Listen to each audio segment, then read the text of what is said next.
ASW9 news కి స్వాగతం. Bulletin ముందుగా హెడ్లైన్స్ చూద్దాం. వైఎస్ఆర్సీపీ ప్రధాన కార్యదర్శి చెవిరెడ్డి భాస్కర్ రెడ్డి ప్రెస్ మీట్.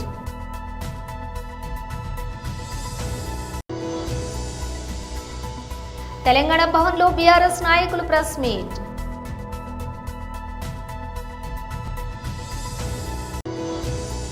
పదకొండు సంవత్సరాల మోడీ ప్రభుత్వాన్ని ప్రారంభించిన కేంద్ర మంత్రి శ్రీ ధర్మేంద్ర ప్రధాన్ విజయాలు మరియు పరిణామాలు. ఫ్లాట్ గా ముగిసిన భారత్ స్టాక్ మార్కెట్, ఐటీ షేర్లలో కొనుగోళ్ల సందడి. డీటెయిల్స్ చూస్తే వైఎస్ఆర్సీపీ ప్రధాన కార్యదర్శి చెవిరెడ్డి భాస్కర్ రెడ్డి ప్రెస్ మీట్ నిర్వహించారు. చూడాలనుకుంటున్నారు. అందుకోసం అనేక మంది అమాయకులను అనేక రోజులుగా తీసుకెళ్లి ఇబ్బంది పెడుతున్నారు. అందులో భాగంగా మొన్న గిరి అనే కానిస్టేబుల్ని తీసుకెళ్లి 5 రోజులు ఇబ్బంది పెట్టారు. ఆ తర్వాత వెంకటేశ్వర నాయుడు అనే అతన్ని వైపుని ఒక చిన్న బెడ్తో పాటు తీసుకెళ్లి 3 రోజులు ఇబ్బంది పెట్టారు. ఇప్పుడు బాలాజీతో పాటు మరికొంతమందిని తీసుకెళ్ళి గత ఆదివారం నుంచి నానా ఇబ్బందులు పెడుతున్నారంట, నరకం చూపిస్తున్నారంట. కాళ్ళు చేతులు కట్టేసి వాళ్ళకి నరకమెట్టుందో చూపిస్తున్నారు. కారణం ఒకటే, వాళ్ళు అడిగేది ఒకటే, మీరు సంతకాలు పెట్టాలి, భాస్కర్ రెడ్డికి సంబంధం ఉంది, మీరు మేము చెప్పినటువంటి స్క్రిప్ట్ని వీడియో చేయాలి అని ఒక రహస్య ప్రదేశంలో పెట్టి, సిట్లో కూడా కాదు, గత 3 రోజులుగా ఆదివారం నుంచి ఈరోజు మంగళవారం ఒక రహస్య ప్రదేశంలో పెట్టి వాళ్ళకి నరకం చూపిస్తున్నారు. మీరు ఏం సాధించబోతారో అర్థం కావడం లేదు, మీరు ఏం సాధించాలనుకుంటున్నారో అర్థం కావడం లేదు. అరెస్టు చేయాలనుకుంటే అరెస్టు కావడానికి సిద్ధంగా ఉన్నామని చెప్పాం. మీరు శిక్షించాలనుకుంటే శిక్షలు ఎదుర్కోవడానికి, అన్యాయంగా మీరు ఏ శిక్ష విధించాలనుకున్నా దాన్ని ఎదుర్కోవడానికి సిద్ధంగా ఉన్నామని చెప్పాం. మీరు జైలుకి పంపాలనుకుంటే మీ చిట్టి కార్యాలయానికి వస్తాం, అరెస్టు చేసి జైలుకి పంపండి చెప్పాం. కానీ చిన్న చిన్న ప్రాణాలను చంపేయద్దు అంటున్నాం, చిన్న ప్రాణాలకు నరకం చూపించద్దు అంటున్నాం, చిన్న ప్రాణాలు జీవితం అంటే భయపెట్టేలా చేయొద్దు అంటున్నాం. మీకు తెలుసు, మీ మనస్సాక్షికి తెలుసు ఇందులో ఏ కేసు లేదు, ఏ తప్పు లేదు అని తెలిసినా కూడా తప్పుడు కేసులు పెట్టడానికి, తప్పుడు సాక్ష్యాలు సృష్టించడానికి మీరు పడుతున్నటువంటి కష్టం, శ్రమ, తపన చూస్తుంటే నిజంగా కూడా అనిపిస్తుంది ఒక వ్యవస్థ ఈ స్థాయికి వెళ్ళిపోతుందా అని. ఓకే, మీరు ఈరోజు తప్పుడు కేసులు పెట్టి తప్పుడు సాక్ష్యాలు సృష్టించి శిక్ష విధిస్తారు, భరించడానికి సిద్ధంగా ఉన్నాం. ఏ తప్పు చేయకపోయినా ఈ ప్రభుత్వం విధించేటువంటి శిక్షలు భరించడానికి సిద్ధంగా ఉన్నాం. ఏ స్థాయి శిక్ష, ఎంత గట్టిగా మీరు ఆలోచిస్తే, ఎంత గట్టిగా మీరు శిక్షించాలనుకుంటే ఖచ్చితంగా చెప్తున్నా అంత గట్టిగా రివర్స్ వస్తుంది. ఏదో ఒక రోజు తప్పుడు కేసులు ఎప్పుడు కూడా నిలవవో, తప్పుడు సాక్ష్యాలు ఎప్పుడు కూడా నిలవవు అనే విషయాన్ని గుర్తుంచుకోమని చెప్తున్నా. ఇంకొకరు కూడా చెప్తున్నారంట, కొన్ని పేర్లు రాసుకున్నారంట. ఏ అనే పేరు కసిరెడ్డి రాజు పేరు చెప్పాలి. తెలంగాణ భవన్లో బీఆర్ఎస్ నాయకులు ప్రెస్ మీట్ నిర్వహించారు. ఎక్కువ మంది వల్ల ఆర్డినరీ బస్సులు ఎక్కువ అందుబాటులో లేకపోవడం వల్ల విద్యార్థులు మెట్రోకి వెళ్ళే అవకాశం ఉంటాయి. కాబట్టి ఇవాళ చాలా మంది బస్ పాసులు కూడా ఆర్డినరీ బస్సులు కాకుండా ఇవాళ మెట్రో డిలక్స్ పాసులను తీసుకొని మల్టిపుల్గా ఏ బస్సులైనా ప్రయాణం చేయొచ్చనే ఉద్దేశంతో విద్యార్థులు ఇవాళ ఎక్కువ మంది మెట్రో డిలక్స్ పాసులు తీసుకొని ఇవాళ ప్రయాణం చేస్తూ ఉంటారు విద్యార్థులు. ఎందుకంటే కెరీర్లో ఒకదికు కాలేజీలో చదువుకోవడానికి, వేరే కోచింగ్లు పోవడానికి ఆర్టీసీ బస్సుల కోసం, ఆర్డినరీ బస్సుల కోసం ఎదురు చూస్తే మిగతా ఏమైనా నేర్చుకునే యాక్టివిటీస్ ఆగిపోతాయనే ఉద్దేశంతో డబ్బులు కొంత ఖర్చు అయినా మంచి అని చెప్పి విద్యార్థులు వీళ్ళు మెట్రో డిలక్స్ బస్సులు తీసుకొని హైదరాబాద్లో లక్షలాది మంది విద్యార్థులు హైదరాబాద్లో వీళ్ళు మెట్రో డిలక్స్ పాసులు తీసుకుంటారు. అలాంటి విద్యార్థుల మీద ఇవాళ ప్రభుత్వం భారం వేయడం వల్ల దాదాపు నెలకు 350 రూపాయలు ఒక్కొక్క విద్యార్థి మీద భారం వేయడం వల్ల సంవత్సరానికి 630 కోట్ల రూపాయలు ఇవాళ విద్యార్థుల మీద అదనపు భారం పడడం ఇది సరైన పద్ధతి కాదని చెప్పి ఇవాళ ప్రభుత్వం డిమాండ్ ఇస్తూ ఉన్నాం. మీకు విద్యార్థుల మీద ప్రేమ ఉంటే వెంటనే తగ్గించాలని చెప్పి డిమాండ్ ఇస్తూ ఉన్నాం. ఎన్నికల ముందు మీరు చాలా హామీలు ఇచ్చారు. నిరుద్యోగులకు నెలకు 4,000 రూపాయల నిరుద్యోగ భృతి ఇస్తా అని చెప్పారు. ఇప్పటికి 18 నెలలు కాంగ్రెస్ ప్రభుత్వం ఏర్పడ్డా నిరుద్యోగ భృతి మీద ఒక ఆలోచన చేయలే, ఒక క్యాబినెట్లో కూడా డిస్కషన్ చేయలే. 10 పాస్ అయిన వాళ్ళకు 10,000 రూపాయలు నెలకు ఇస్తా అని చెప్పారు, ఇంతవరకు దాని మీద నిర్ణయం చేయలే. ఇంటర్మీడియట్ వాళ్ళకు 15,000, డిగ్రీ వాళ్ళకు 25,000, పీజీ చేసిన వాళ్ళకు 1,00,000 రూపాయలు ఇస్తా అని చెప్పారు. చదువుకున్న అమ్మాయిలకు స్కూటీలు ఇస్తా అని చెప్పారు. ఏ దాని మీద ప్రభుత్వం విద్యార్థుల ప్రయోజనం కోసం, విద్యార్థుల సంక్షేమం కోసం ఏ ఒక్క నిర్ణయం తీసుకొని ఈ ప్రభుత్వం ఇవాళ విద్యార్థుల మీద భారం వేసుడు మంచి పద్ధతి కాదని చెప్పి ఇవాళ ప్రభుత్వాన్ని ఇవాళ మేము ప్రశ్నిస్తూ ఉన్నాం. ఒక దిక్కు ఉచిత బస్సుల పేరు మీద మహిళలకు ఉచిత బస్సు అంటున్నారు. అదే కుటుంబాలకు వచ్చిన బడుగు బలైన వర్గాలు, పేదవాళ్ళు, మధ్యతరగతి కుటుంబాల మీద ఇవాళ భారం వేసే ప్రయత్నం చేస్తూ ఉన్నది. ఒక దిక్కు ఉచిత బస్సు అనుకుంటేనే ఇంట్లో ఒక పెద్దవాళ్ళకు మహిళలకు ఉచిత బస్సు అంటేనే వాళ్ళ పిల్లల మీద ఇవాళ అదనంగా 350 రూపాయలు నెలకు, సంవత్సరానికి దాదాపు ఒక 3,600 రూపాయలు ఒక్కొక్క విద్యార్థి మీద ఇవాళ భారం వేయడానికి ప్రభుత్వం జీవో నంబర్ 24 తీయడాన్ని మేము పూర్తిగా ఖండిస్తూ వెంటనే ప్రభుత్వం పెంచిన బస్ ఛార్జీలను తగ్గించాలని చెప్పి ఈ ప్రభుత్వాన్ని డిమాండ్ చేస్తూ ఉన్నాం. ప్రభుత్వం కనుక దిగి రాకపోతే ఖచ్చితంగా మా నిరసన కార్యక్రమాలు ఉంటాయి. బీఆర్ఎస్ నుంచి ఈ ప్రభుత్వానికి బుద్ధి చెప్పే విధంగా మా పోరాటాలు ఉంటాయని చెప్పి ఈ సందర్భంగా మేము విజ్ఞప్తి చేస్తూ ఉన్నాం. ఒక దిక్కు రాష్ట్ర ఆదాయం కోసం విశ్వవిద్యాలయాల భూములు అమ్ముతారు, హెచ్ఈ భూములు అమ్మడానికి చేస్తారు, అదేవిధంగా హౌసింగ్ బోర్డు భూములు అమ్ముతారు, అదేవిధంగా మద్యం ఛార్జీలు వేస్తారు, అన్ని రకాల ఛార్జీలు వేస్తారు. కానీ విద్యార్థుల మీద కూడా ఇవాళ ఛార్జీలు పెంచి ఇవాళ ప్రభుత్వాన్ని నడుపుతారా అని చెప్పి ఇవాళ మేము ప్రశ్నిస్తూ ఉన్నాం. ఇలాంటి ఆదాయం పరిపాలన చేత కాకపోతే చేతులెత్తేయండి, మాతో కాదని చెప్పండి తప్ప ఈ రకంగా విద్యార్థుల మీద భారం వేయడాన్ని మేము తీవ్రంగా ఖండిస్తూ ఉన్నాం. కాంగ్రెస్ 11 సంవత్సరాల మోడీ ప్రభుత్వాన్ని ప్రారంభించిన కేంద్ర మంత్రి శ్రీ ధర్మేంద్ర ప్రధాన్ విజయాలు మరియు పరిణామాలు. Good afternoon. I beg apology. I cannot speak Telugu, but I know little bit of Telugu. Cheppandi garu. This is my limited knowledge of Telugu. It's a very classical, old and very cultured language. Being a Odia person, lot of Telugu speaking people are there in my state also. I represent a constituency where sizable Telugu population is also there. So I understand the Telugu sentiment, Telugu culture and Telugu spirit. Friends, today with my senior colleagues of Telangana, we all are here to put forth our progress report, our performance card in front of country. Yesterday, Honorable National President Sri Jagat Prakash Nadda Sahab put forth the national perspective at Delhi. Subsequently today, we all are here in front of you to report you back what did you do in last 11 years. Just now we have released a booklet of 11 years performance. The title, the template of the booklet itself, Journeying from Vikasit Bharat in Amrit Kal. Lakshya, aim is Vikasit Bharat, or we all are in Amrit Kal.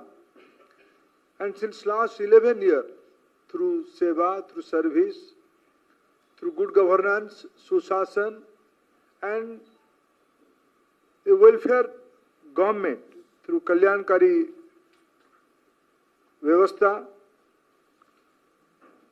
we have a philosophy of governance.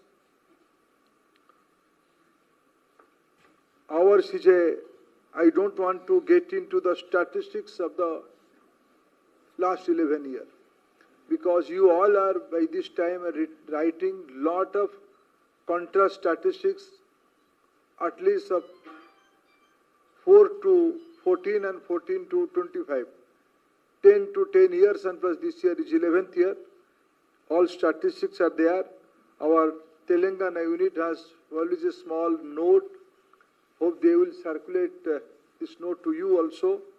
And this booklet is itself a statement of pan-Indian performance of our service governance. Friends, I would like to దేశీయ stock మార్కెట్లు మంగళవారం ఫ్లాట్గా ముగిశాయి. రోజంతా ఒడిదుడుకులకు లోనైన సూచీలు చివరికి మిశ్రమంగా స్థిరపడ్డాయి. సెన్సెక్స్ 53.49 పాయింట్లు స్వల్పంగా నష్టపోయి 82,391.72 వద్ద ముగియగా, నిఫ్టీ కేవలం 1 పాయింట్ లాభపడి 25,104.25 వద్ద స్థిరపడింది. ట్రేడింగ్ సెషన్లోని ఐటీ షేర్లలో కొనుగోలు సందడి కనిపించింది. నిఫ్టీ ఐటీ ఇండెక్స్ 1.67% మేర లాభపడింది. అయితే దీంతో పాటుగా pharma, FMCG, metal, media, energy, commodities రంగాల సూచీలు కూడా లాభాల్లో ముగిశాయి. అయితే auto, PSU, banking, financial services, realty, మౌలిక సదుపాయాల రంగాల షేర్లు అమ్మకాల ఒత్తిడికి గురై నష్టాలను చవిచూశాయి. సెన్సెక్స్ ప్యాక్లోని Tech Mahindra, Tata Motors, Infosys, HCL Tech, UltraTech Cement, TCS, ITC, Axis Bank, Nestle, Adani Ports షేర్లు ప్రధానంగా లాభపడిన వాటిలో ఉన్నాయి. అయితే మరోవైపు Maruti Suzuki, Asian Paints, Bajaj Finance, Tata Steel, Bajaj Finserv, ICICI Bank, Reliance industries షేర్లు నష్టపోయిన వాటిలో ముందున్నాయి. విశ్లేషకుల అంచనా ప్రకారం నిఫ్టీ గత కొంతకాలంగా కొనసాగుతున్నప్పటికీ కన్సాలిడేషన్ జోన్ పైన స్థిరంగా కొనసాగుతోందని, ఇది మార్కెట్ అప్ ట్రేడ్ కొనసాగింపునకు సంకేతమని తెలుస్తోంది. నిఫ్టీ 24,850 కీలక మద్దతుకు స్థాయికి పైన ఉన్నంత కాలం కూడా ఈ సానుకూల ధోరణి కొనసాగే అవకాశం ఉంటుంది. స్వల్పకాలంలోనే నిఫ్టీ 25,350 స్థాయికి చేరుకోవచ్చు. ఒకవేళ ఈ స్థాయిని నిలకడగా దాటితే మరింత ర్యాలీకి అవకాశం ఉంది అని ఎల్కేపీ సెక్యూరిటీస్కు చెందినటువంటి రూపక్ దే తెలిపారు. నా వీడియో మార్ఫింగ్ చేశారు. నాపై పెరుగుతున్న ప్రజాదరణ తట్టుకోలేక ప్రతిపక్షాలు చేసిన కుట్ర ఇది. తనపై వచ్చిన అవినీతి ఆరోపణల పట్ల స్పందించిన తుంగతుర్తి కాంగ్రెస్ ఎమ్మెల్యే మందుల సామ్యూల్, ఒక దళితుడు ఎమ్మెల్యేగా ఉండటం ఇష్టం లేకని నాపైన కుట్రలు చేస్తూ ఉన్నారు. నా ఇంట్లో తిని నాకే విషయం పెట్టి వెళ్లారు. తీన్మార్ మల్లన్న నాకు ఫోన్ చేసి నీ వీడియోలు ఇంకా ఉన్నాయని నన్ను బెదిరిస్తున్నాడు. అన్ని వీడియోలు మడిచి ఎక్కడైనా పెట్టుకోమని చెప్పినా నన్ను బ్లాక్మెయిల్ చేసి డబ్బులు వసూలు చేయడానికి తీన్మార్ మల్లన్న మనుషులు చేసిన కుట్రలో భాగంగా నా మాటలు వక్రీకరించి వీడియో తీశారు. ఇంకోసారి బ్లాక్మెయిల్ చేయాలని చూస్తే తొక్కుతా. తుంగతుర్తి కాంగ్రెస్ ఎమ్మెల్యే మందుల సామ్యూల్. ఈ వైస్ సభలు కూడా రావడం జరిగింది. ఇప్పుడు తెలుసు నాకు, ఎందుకంటే నా పక్కన నా ఇంట్లో వీడియో తీశారు కాబట్టి. అయితే నేను వాళ్ళతో మాట్లాడే సందర్భంలో మరి ఎవరు తీసిండో నాకు తెలియదు. నేను వాళ్ళు వస్తే నా ఇంట్లో వాళ్లకు ఛాయ్ ఇచ్చి, మంచినీళ్ళు ఇచ్చి, మర్యాద చేసి నా దగ్గర కూర్చొని పెట్టుకున్నాను. ఏ ఎమ్మెల్యే కూడా కూర్చొని పెట్టుకోడు. నా దగ్గర కూర్చొని పెట్టుకుంటే నేను ఛాయ్ ఇస్తే నా ఛాయల్ని ఇసం పోసిరు, వాళ్ళని ఛాయ్ అయిపోయారు. ఇది తీన్మార్ మాలిగాడు చేసిన లెక్క. ఇది వారి మనసులు ఇవాళ ఒక మందుల సామ్యూల్ అంటోడు నికారసన ఉద్యమకారుణ్ణి ఇవాళ తుంగతుర్తి ప్రజలు నన్ను దీవించి ఈ విధంగా గెలిపించారు.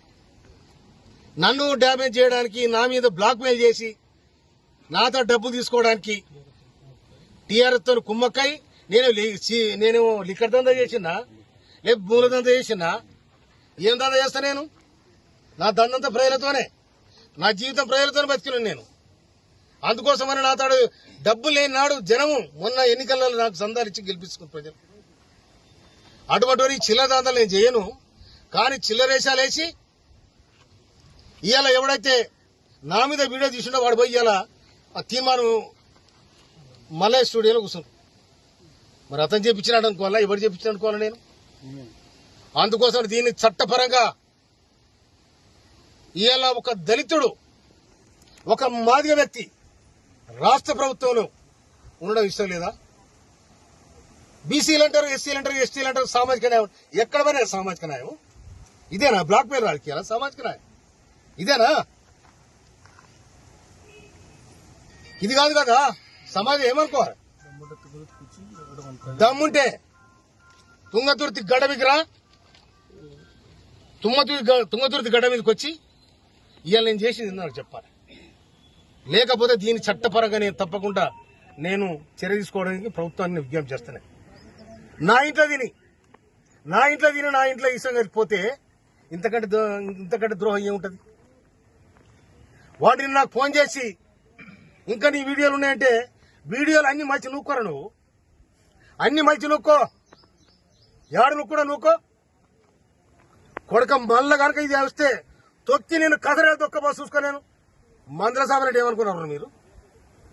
నేను మా కార్యకర్తలు దాచుకుంటే న్యాయం కోసం తుంగదుర్తి పోరుగడ్డ కొట్టని గడ్డ. కానీ మమ్మల్ని బ్లాక్మెయిల్ చేసి మమ్మల్ని చీటింగ్ చేసి నా ఇంటికి వచ్చి నా దగ్గర తిని నాకు వీడియో తీపిస్తారా మీరు? నేను ఇవాళ సమాజంలో హనుమంతునిపాడు మండలం హాజీపురం గ్రామ పరిధిలోని జాతీయ గ్రామీణ ఉపాధి హామీ చట్టంలో గత 9 వారాలుగా పనిచేస్తున్న ఉపాధి కార్మికులు అద్దాకలితో పనులు చేస్తున్నారని, వెంటనే బిల్లులు చెల్లించాలని ఆంధ్రప్రదేశ్ వ్యవసాయ కార్మిక సంఘం ఆధ్వర్యంలో పని ప్రదేశంలో ధర్నా నిర్వహించారు. ఈ ధర్నా కార్యక్రమంలో సంఘం జిల్లా ఉపాధ్యక్షులు బడుగు వెంకటేశ్వర్లు పాల్గొని ప్రసంగించారు. వీరు మాట్లాడుతూ ఉపాధి హామీ చట్టంలో నిబంధనలను ప్రభుత్వమే తుంగలో తొక్కుతుందని ఆరోపించారు. పనిచేసిన ప్రతి కూలీకి వారంలో చివరి రోజు బిల్లు ఇవ్వాలని చట్టం చెబుతూ ఉంటే గత 3 నెలలుగా కూలీలతోటి పని చేయించుకుంటూ బిల్లులు చెల్లించకపోవడం అత్యంత దారుణమైన ఘటనగా వర్ణించారు. కూలీలకు పని ఇచ్చి చేసిన పనికి డబ్బులు ఇవ్వకపోతే ఏం తిని బ్రతకాలని ప్రశ్నించారు. గాలి వెలుతురుతూ కడుపు నింపే పథకం ఏదైనా ఉందా? కేంద్రం ఆలోచిస్తుందని వ్యంగ్యంగా ప్రశ్నించారు. ప్రతి జాబ్ కార్డు ఉండే వ్యక్తికి 200 రోజులు పని ఇవ్వాలని అడుగుతున్నాం. ఎందుకు? ఒక కుటుంబంలో 4 ఉంటే 4 రోజులు చేస్తే పని అయిపోద్ది, ఉపాధి పని. తర్వాత పని ఏంటి? వ్యవసాయ పనులు పూర్తిగా దివాళా తీసినాయి. దాదాపు 7 ఉన్న వాళ్ళంతా ఎక్కువ శాతం వ్యవసాయం, రైతు వారి బతికేటువంటి వాళ్ళు. ఈరోజు వ్యవసాయ రైతులే ఉపాధి పనికి వస్తున్నారు. మండల పరిస్థితి అట్లుంది. పశ్చిమ ప్రకాశం అంతా కూడా వెలుగొండ ప్రాజెక్టు వచ్చేదాకా రైతులు కూడా కూలీలుగా బతకాల్సిన పరిస్థితి. వెలుగొండ ప్రాజెక్టు వస్తే కాస్త మనకు ఏదైనా కాస్త వెసులుబాటు వస్తుంది. అందుకని ఈ కూలీ పెంచి పని దినాలు పెంచే దానికోసం ఒక పోరాటం చేస్తున్నాం. రెండోది, ఈ పాటికే దాదాపు 6, 7, 9 వారాల దాకా బిల్లులు రావాలి. మార్చి తర్వాత ఎవరికి బిల్లు వేసిన పరిస్థితి లేదు. మార్చికి ముందు బిల్లు వేశారు. మార్చి బడ్జెట్ సమావేశాల్లో ఉపాధి హామీ పథకానికి కేంద్ర ప్రభుత్వం ప్రకటించింది 86,000 కోట్లు. గత సంవత్సరం 1,20,000 కోట్లు. అంతకుముందు కరోనా పీరియడ్లో 2,90,000 కోట్లు కేటాయించారు. క్రమేణా తగ్గించుకుంటూ వస్తున్నారు. ఒక పక్కేమో కూలి రేట్లు పెంచాలంటున్నాం, పని దినాలు పెంచాలంటున్నాం, పనికొచ్చే సంఖ్య కూడా పెరుగుతూ ఉంది. ప్రభుత్వం మాత్రం నిధులు తగ్గించుకుంటూ వస్తుంది. నిధులు తగ్గించుకుంటూ వస్తే వ్యవసాయ కూలీలు, ఉపాధి కూలీలకు సరైనటువంటి పని దినాలు చూపించలేరు, డబ్బులు పడవు. అందుకని దీన్ని 2 లక్షల కోట్ల రూపాయలకు సెంట్రల్ గవర్నమెంట్ ఉపాధికి నిధులు కేటాయించాలనేది ప్రధానమైన డిమాండ్. ఈ డిమాండ్లో ఇక్కడ ఉన్నటువంటి ఏపీఓ కానీ, రాష్ట్ర ప్రభుత్వం కానీ, లేకపోతే మీ ఫీల్డ్ అసిస్టెంట్లు కానీ కేంద్రం ఇస్తే, ప్రభుత్వం గ్రాంట్ ఇస్తే వీళ్ళు పని చేయించేటువంటి పరిస్థితి తప్ప ఇక్కడ వీళ్ళు చేయగలిగేది ఏం లేదు. మనం ఒకవేళ ఒక 10 రూపాయలు అదనంగా అయ్యి, లేకుంటే మెజర్మెంట్స్ చూసి ఒకరోజు సర్దుబాటు చేసుకొని చెప్పగలిగమే తప్ప మొత్తం ఈ పథకం మొత్తం, నిర్మాణం మొత్తం, నిర్వహణ మొత్తం కేంద్ర ప్రభుత్వం. గతంలో మేట్లు ఉండేవాళ్ళు, ఇప్పుడు కూడా కొంతమంది మేట్లు ఉన్నారు. గత 5 సంవత్సరాలు మేట్లు లేరు, మేట్లను తీసేశారు. ప్లేసిప్లు ఇచ్చేవాళ్ళు. ప్రతి కూలికి ఎన్ని రోజులు పనిచేశారు, రోజు కూలి ఎంత పడింది అనేది గతంలో ప్లేసిప్లు ఇచ్చారు. ప్లేసిప్లు తీసేశారు. రెండవది, ఉపాధికి సంబంధించిన దాంట్లో ఇప్పుడు ఉన్నటువంటి దాంట్లో చాలా ఇబ్బందికరమైన పరిస్థితులు ఉన్నాయి. ప్రమాదాలు జరిగి పత్రికల్లో చూస్తున్నారో లేదో, కనీసం రోజువారీ 2-3 ఉపాధి పనికి పోయి వస్తానో, పని చేస్తానో, ఏదో ఒక సందర్భంలో యాక్సిడెంట్లు అవటమో, చనిపోవడమో జరుగుతుంది. హైదరాబాద్లోని సుప్రసిద్ధ బల్కంపేట ఎల్లమ్మ దేవాలయంలో మంగళవారం ప్రత్యేక పూజా కార్యక్రమాలు జరిగాయి. ఈ సందర్భంగా అమ్మవారికి విశేష అలంకరణ చేసి ప్రత్యేక ఆరాధనలు నిర్వహించారు. తెల్లవారుజాము నుంచి ఆలయ పండితులు వేద మంత్రోచ్చరణల నడుమ ఎల్లమ్మ తల్లికి కుంకుమార్చన చేశారు. అమ్మవారి మూల విరాట్టును యాపిల్స్, వివిధ రకాల సువాసన భరితమైన పుష్పాలతో సుందరంగా అలంకరించారు. ఈ ప్రత్యేకత అలంకరణలోని అమ్మవారు భక్తులకు కనువిందు చేశారు. ఈ పూజా కార్యక్రమాలలో పాల్గొనేందుకు మహిళలు పెద్ద సంఖ్యలో ఆలయానికి తరలివచ్చారు. అమ్మవారిని దర్శించుకుని తమ మొక్కులను చెల్లించుకున్నారు. తెల్లవారుజాము నుంచే ఆలయ ప్రాంగణం భక్తులతో కిటకిటలాడింది. అమ్మవారి దర్శనం కోసం భక్తులు బారులు తీరారు. ఆలయ నిర్వాహకులు భక్తులకు ఎలాంటి అసౌకర్యం కలగకుండా ఏర్పాట్లు పర్యవేక్షించారు. బులెటిన్ ముగించే ముందు హెడ్లైన్స్ మరోసారి. వైఎస్ఆర్సీపీ ప్రధాన కార్యదర్శి చెవిరెడ్డి భాస్కర్ రెడ్డి ప్రెస్ మీట్.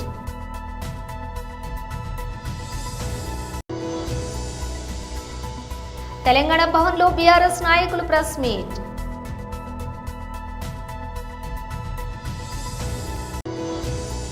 11 సంవత్సరాల మోడీ ప్రభుత్వాన్ని ప్రారంభించిన కేంద్ర మంత్రి శ్రీ ధర్మేంద్ర ప్రధాన్ విజయాలు మరియు పరిణామాలు. ఫ్లాట్ గా ముగిసిన భారత్ స్టాక్ మార్కెట్, ఐటీ షేర్లలో కొనుగోళ్ల సందడి. ఇవి బులెటిన్ విశేషాలు. మరో బులెటిన్తో మళ్ళీ కలుద్దాం.